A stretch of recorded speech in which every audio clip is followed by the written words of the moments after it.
Chapter 4, the first principle in the science of getting rich. Thought is the only power which can produce tangible riches from the formless substance. The stuff from which all things are made is a substance which thinks, and a thought of form in this substance produces the form. Original substance moves according to its thoughts. Every form and process you see in nature is the visible expression of a thought in original substance. As the formless stuff thinks of a form, it takes that form. As it thinks of a motion, it makes that motion. That is the way all things were created. We live in a thought world, which is part of the thought universe. The thought of a moving universe extended throughout formless substance, and the thinking stuff moving according to that thought, took the form of systems of planets and maintains that forms. Thinking substance takes the form of its thought and moves according to the thought. Holding the idea of a circling system of suns and worlds, it takes the form of these bodies and moves them as it thinks. Thinking the form of a slow-growing oak tree, it moves accordingly and produces the tree, though centuries may be required to do the work. In creating, the formless seems to move according to the lines of motion it has established. The thought of an oak tree does not cause the instant formation of a full-grown tree, but it does start in motion the forces which will produce the tree along established lines of growth. Every thought of form held in thinking substance causes the creation of the form, but always, or at least generally, along lines of growth and action already established. The thought of a house of a certain construction, if it were impressed upon formless substance, might not cause the instant formation of the house, but it would cause the turning of creative energies already working in trade and commerce into such channels as to result in the speedy building of the house. And if there were no existing channels through which the creative energy could work, then the house would be formed directly from primal substance, without waiting for the slow processes of the organic and inorganic world. No thought of form can be impressed upon original substance without causing the creation of the form. We are a thinking center and can originate thought. All the forms that we fashion with our hands must first exist in our thought.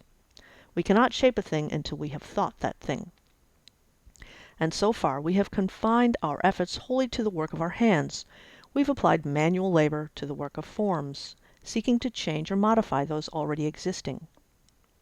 We have never thought of trying to cause the creation of new forms by impressing our thoughts upon formless substance. When we have a thought form, we take material from the forms of nature and make an image of the form which is in our mind.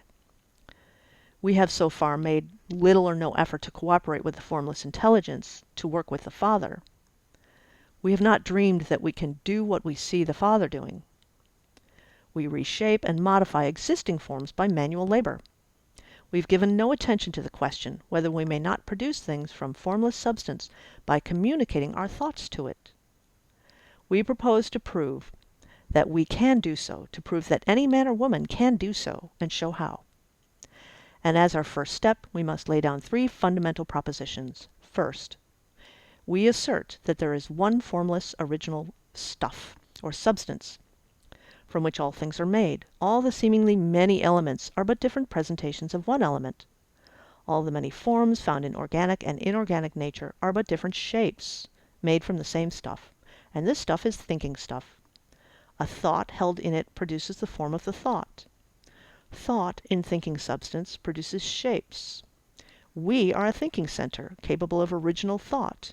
If we can communicate our thought to original thinking substance, we can cause the creation or formation of the thing we think about. To summarize this, there is a thinking stuff from which all things are made, and which in its original state permeates, penetrates, and fills the interspaces of the universe. A thought in this substance produces the thing that is imagined by the thought.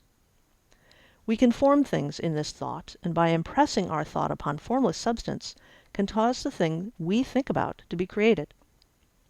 It may be asked if I can prove these statements, and without going into details, I answer that I can do so, both by logic and experience.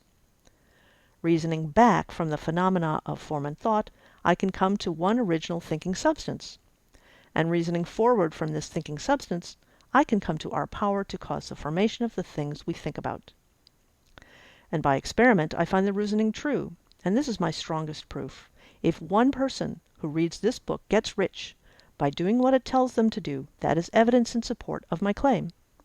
But if everyone who does what it tells them to do gets rich, that is positive proof, until someone goes through the process and fails. The theory is true until the process fails, and this process will not fail, for everyone who does exactly what this book tells them to do will get rich.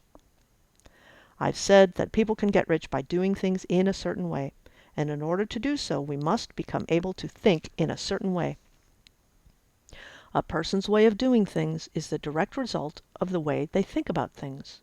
To do things in a way you want to do them, you will have to acquire the ability to think the way you want to think. This is the first step towards getting rich. To think what you want to think is to think truth, regardless of appearances.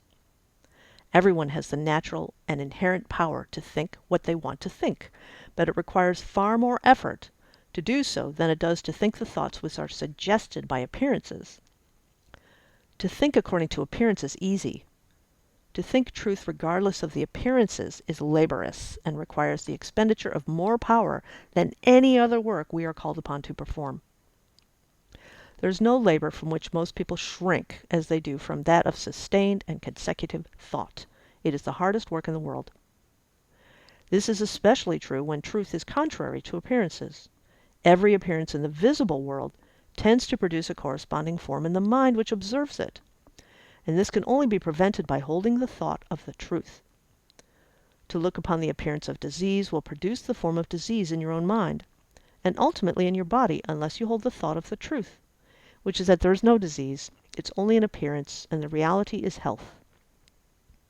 To look upon the appearances of poverty will produce corresponding forms in your own mind, unless you hold to the truth that there's no poverty, there's only abundance. To think health when surrounded by the appearance of disease, or to think riches when in the midst of appearances of poverty, requires power. But the one who acquires this power becomes a master mind. That person can conquer fate. That person can have what they want.